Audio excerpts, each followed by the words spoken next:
Hai semuanya, selamat datang di channel ini. Sedikit cerita aja buat kedepannya, gua bakalan mencoba membahas sesuatu yang bertemakan creepy yang menyeramkan, membahas konspirasi tentang sesuatu yang menarik, dan juga membahas tindakan-tindakan kriminal yang terjadi di dunia. Semoga kalian suka, semoga kalian terhibur, pokoknya pantengin terus saja channel ini. Semua berawal dari pagi hari, potongan tubuh tanpa kepala ditemukan di samping jembatan banjir Kanal Timur, Cakung, Jakarta Timur. Tidak ada yang tahu siapa pemilik potongan tubuh tersebut. Hari setelahnya, tepatnya Sabtu 9 Januari 2010, tak jauh dari banjir Kanal Timur, ditemukan kantong plastik mencurigakan di Sungai Rawat Teratai Cakung. Warga yang ketakutan melaporkannya ke polsek setempat untuk diperiksa. Saat kantong plastik dibuka, potongan kepala seorang bocil nampak sangat jelas. Dan potongan tubuh itu diperiksa di rumah sakit kepolisian, yaitu Rumah Sakit Sukanto. Berdasarkan pemeriksaan tim forensik, diketahui bahwa potongan tubuh itu berasal dari tubuh satu anak laki-laki berusia 9 tahun. Lewat tes DNA, polisi juga mengantongi identitas korban bernama Ardiansa, anak biologis dari Indra dan Nur Hamidah. Dan faktanya, pelaku dari kasus itu adalah Babe alias Bekuni. Ini ceritanya.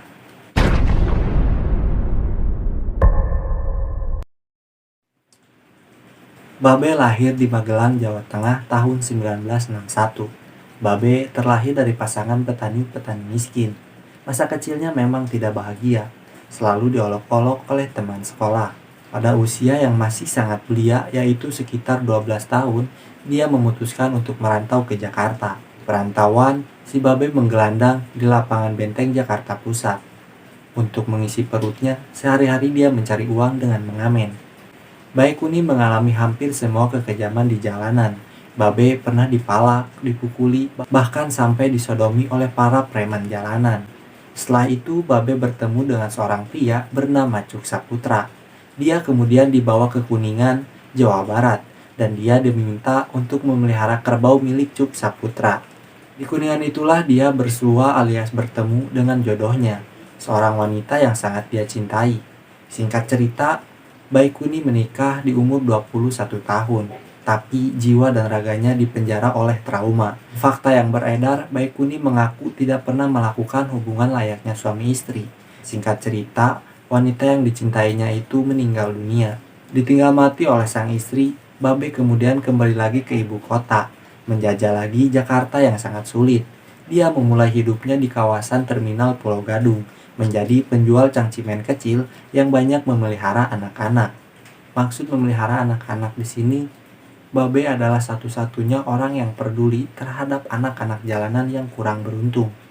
Hari itu, tepatnya 7 Januari 2010, pagi-pagi Ardiansah datang ke lapak kecil tempat Babe berdagang.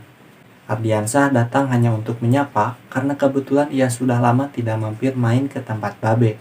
Setelah mengobrol sebentar, Ardiansah memutuskan untuk pergi mengamen pada saat itu.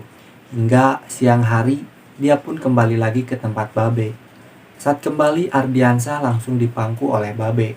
Rambutnya dielus-elus dan disisir-sisir dengan lembut dengan jari pria yang saat itu berusia 50 tahun. Kebetulan saat itu anak-anak pengamen yang ditampung di kontrakan Babe lainnya sedang berada di sekitar sana. Babe memanggil bocah-bocah itu dan meminta mereka menjaga dagangannya. Kepada bocah-bocah itu, Babe mengaku ingin mengajak Ardiansah ke gedung PTC sebentar. Namun nyatanya, Babe membawa Ardiansah ke rumah kontrakannya. Sesampainya di kontrakan Babe, Ardiansah dimandikan terlebih dahulu.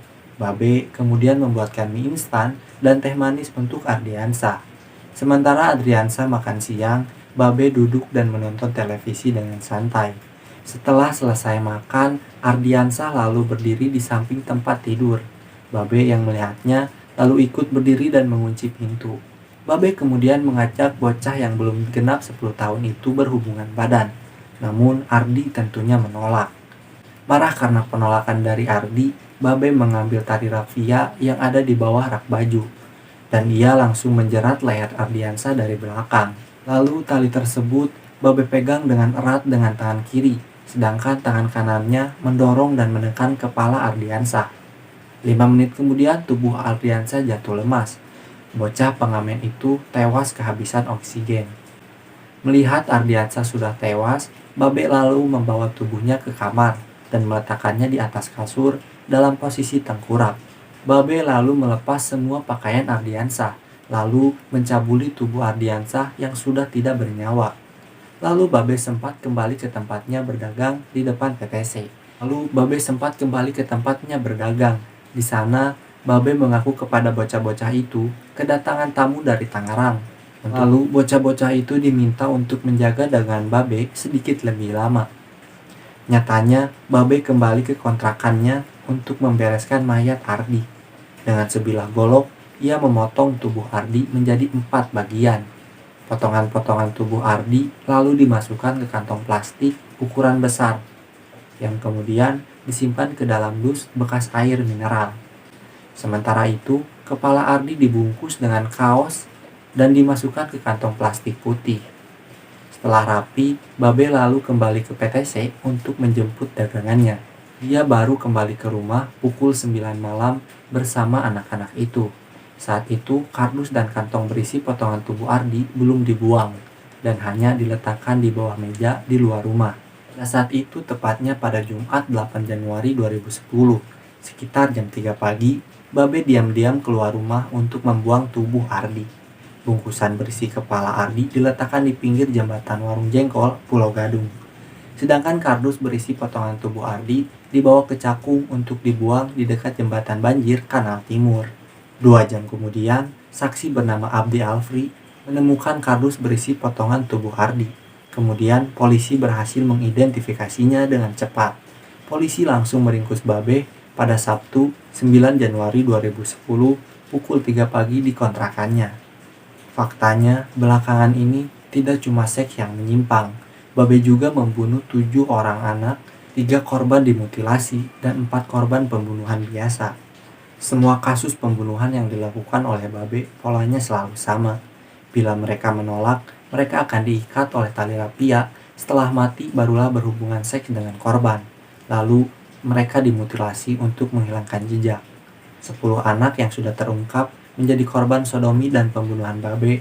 Di antaranya ada Ardiansah, Adi, Rio, Arif, Abdullah, Teguh, Irwan, Aris, Riki, dan Yusuf Maulana. 1 korban bernama Angga, teman Arif dan Abdullah, masih dinyatakan hilang. Rata-rata usia mereka antara 9 sampai 12 tahun, kecuali Arif yang pada saat itu berusia 7 tahun. Sementara itu korban bernama Adi telah dirawat selama 6 bulan oleh Babe. Babe juga mengaku bahwa hanya 7 kali melakukan hubungan seks dan hanya dilakukan dengan korbannya itu. Dia tidak pernah mengalami mimpi basah. Dia hanya ereksi pada sesama jenis. Babe juga pengidap gangguan mikrofili atau berhubungan seks dengan mayat, walaupun itu hanya terpaksa. Babe akhirnya dijatuhi hukuman penjara seumur hidup oleh Majelis Hakim Pengadilan Jakarta Timur. Vonis ini tidak sesuai dengan tuntutan yang diajukan jaksa penuntut umum. Jaksa menuntut pidana mati kepada Babe. Hal-hal yang memberatkan Babe terbukti membunuh 14 orang anak jalanan, 4 korban diantaranya dimutilasi. Pengacara Babe berharap vonis kliennya tidak hukuman mati. Pengacara beralasan kliennya sudah mengakui perbuatan dan telah menyesal. Masa lalu Babe yang menjadi korban sodomi diharapkan bisa meringankan vonis yang dialami oleh Babe. Belajar dari kasus Babe Baikuni, setidaknya masyarakat dan negara bisa untuk berbuat bijak dalam memperlakukan sesama manusia. Jelas pada pasal 34 UUD 1945, mengamanatkan fakir miskin, anak terlantar dipelihara oleh negara. Mereka tidak saja harus dilindungi, tetapi juga diberdayakan dan disejahterakan dengan fasilitas memanusiakan. Oke, makasih yang udah nonton video ini. Sehat-sehat buat kalian. Jangan lupa segalanya, jangan lupa 5 waktunya. Gua pamit. See you.